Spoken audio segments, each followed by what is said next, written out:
Industri smartphone India tengah mengalami transformasi besar-besaran dengan ambisi membangun ponsel 100% buatan dalam negeri. India memanfaatkan momen geopolitik global dan insentif pemerintah untuk mengukuhkan posisinya sebagai pusat manufaktur teknologi dunia. For India's fast-growing smartphone industry, every part matters. So this is the battery of the phone. Now earlier we used to import this, right? Now this is totally localized. The battery is part of an ambitious plan by Lava International, one of India's biggest domestic smartphone brands, to build the first 100% Indian phone within 5 years. Right now, they still source about 60% of their smartphone parts from overseas. We import this part from China. And until 10 years ago, actually manufactured in China. India must come up and take a large share of the global market. And for that, some companies have to take the lead. Now the momentum is building. Well, India's smartphone ambitions were growing long before this latest tariff escalation from the US. This factory actually opened in 2015, just a year after Prime Minister Narendra Modi unveiled ambitious plans to supercharge domestic manufacturing. You only have to drive around this city, Noida, just 30 kilometers south of Delhi, to see the landscape shifting. There's this huge Samsung facility, which is actually one of the biggest mobile phone manufacturing plants in the whole of India.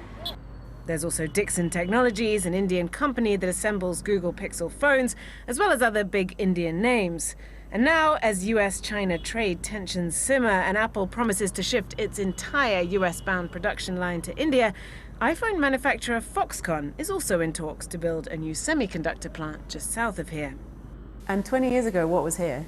It's all agricultural land. The CEO of the Noida Authority personally handles requests from foreign companies to come here. I do get a lot of demand asking for a huge chunk of land. So we are trying to acquire as much as land possible, create land bank and offer for all these multinational companies. While some of India's edge may hinge on securing tariff reduction from the US, the official view is that government incentives, as well as India's vast pool of talent and labor, are a much bigger draw.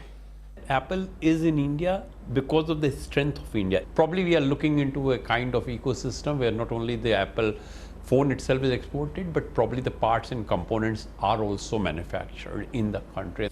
And for Lava, that makes their all-Indian phone ambition seem that much closer. For us, it's a huge advantage because Apple is a very large player, right? And when they start building phones in India, they also make sure the ecosystem is also built in India. And that means that we don't have to do that much amount of hard work. Do you see this as a sort of inflection point for this industry in India? Do you think this is a pivotal moment? Yes, of course. For the last 6-7 years, you see progress happening very slowly. You come to a point when things start to change faster, right? So this is what is happening now. It's an opportunity, but also, as for these phones in Lava's laboratory, a test of India's true manufacturing strength on a global scale. Sebastian, CNN, in Noida, India.